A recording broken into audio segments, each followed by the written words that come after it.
Good afternoon, Joanna. Thanks for making time to talk with us this afternoon. I've got the pleasure now of talking with Joanna Haugen, who is founder of Rooted, which is an excellent site if you want to find out about storytelling. But Joanna, just tell us something about yourself. Sure thing, Harold. Thanks for having me today. I am the founder of Rooted, which is a solutions platform at the intersection of sustainable tourism, social impact, and storytelling. And as Harold alluded to, this is a site and a project that I'm working on that's really focused on the power of storytelling in the tourism space.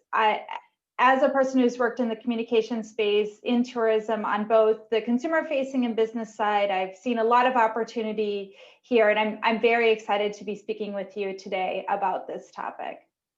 Why do you think storytelling is important, Joanna?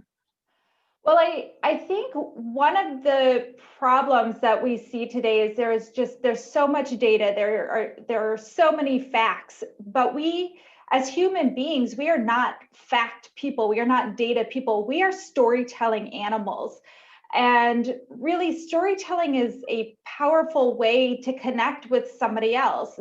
We have a lot of differences across the human race, but there is so much that connects us as well. And I think that storytelling is this opportunity for us to find these human connections and ways to connect with other people based on our values and these shared elements in our lives.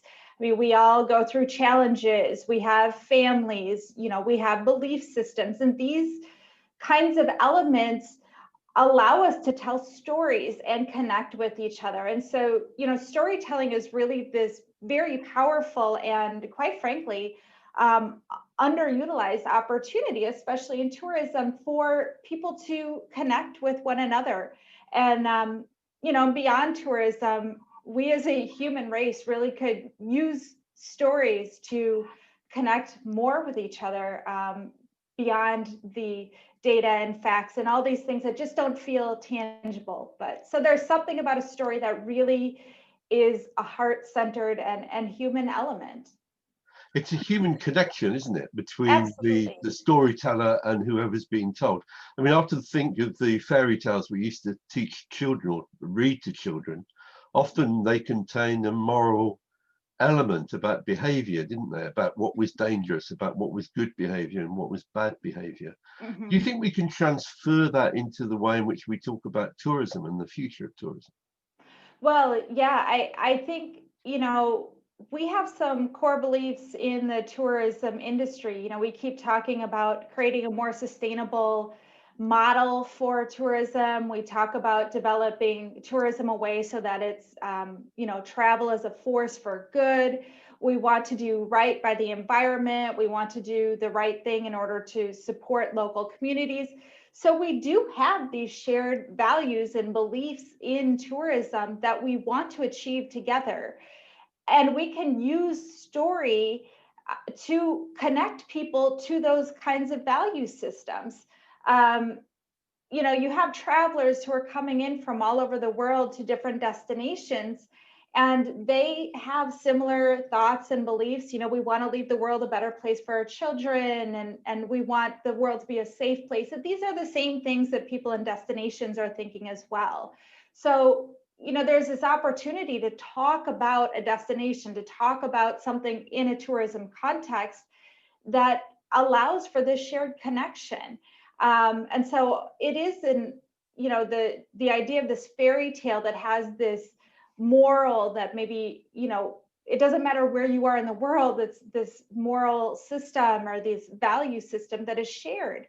And we can find that in our own stories in tourism. There's some great examples of that happening right now. And I think we can continue to tap into that opportunity in this space, just as we tell these shared fairy tales the world over as well. Joanna, isn't part of the problem that the word sustainable is really completely vacuous? It's without meaning for most people. Whereas a statement like, I want to leave the world in a better place, I want to do a bit of good when I travel, I want to help this craft worker, and this is the photograph I had taken when I was buying the piece of craft from the craft worker. That's a story with content, isn't it?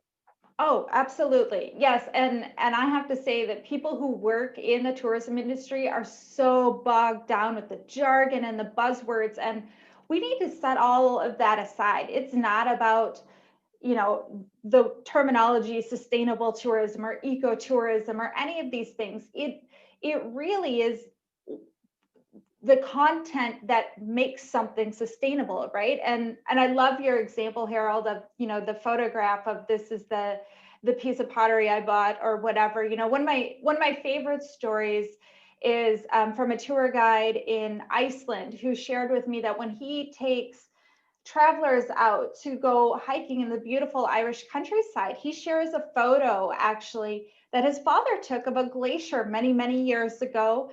And they stand in the same place where this photo was taken. And the travelers say, wow, this is so beautiful right here. And he says, it is beautiful, but this is what it used to look like. Yeah. This is how far the glacier used to come down, and it has receded this far.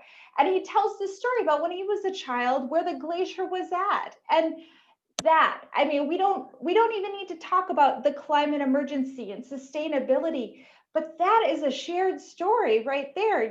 This experience this tour guide had as a child, and he remembers this glacier being, you know, overwhelming and large and beautiful. And look what it looks like today. And travelers can relate to this kind of story. They have those kinds of stories with their own parents. They have, you know, they've got their own children where they're pointing out things that have been harmed by the climate emergency as well. It has nothing to do with the word climate emergency and everything to do with the shared story of what is happening as a result of the climate emergency. And I would go slightly further, and I think you probably would too. It's actually about the experience of what the climate emergency is doing to the environment, that you can see if somebody shows you what it was like even only a few years ago, where there's been such dramatic change in many parts of the world. Yes, yes. Joanna, I have a sense that we are, those of us who concerned with the issues of responsibility and sustainability are really losing the battle to people who are much better storytellers than us. And I would cite as my evidence the QAnon conspiracy story that we hear from America, and now it's taking root in the UK. I mean, this is a story which is powerful because it's about protecting children, and it assumes that there's a global conspiracy. How do we counter stories like that? Well, one thing that I think is really important to keep in mind is that a lot of the stories that we encounter today have a negative overtone, and it's about bad news, and there's this sense of fatalism, like there's nothing that we can do. And I would counter and say that there's actually a big opportunity to bring people into stories to become change makers, if you will, or engage them more in those stories by offering a sense of optimism and hope and self-efficacy. When we give people, when we share stories that aren't so reliant on just such bad, heavy news, but instead help lift people up, people want to feel good. People want to feel hope. They want to feel optimism. And we are overwhelmed by a lot of bad news in the world today. But I really, truly believe that, if we can counter the heavy and bad news and these great storytellers like QAnon, which are clinching onto these shared values of caring for children, I think we have an opportunity really to use in our power the human psychology of optimism and hope, and the ability and interest of engagement and making change in a positive way. And so I would love to see us tell more positive and hopeful stories, because they do exist. They just don't make the headlines the way that the bad news does.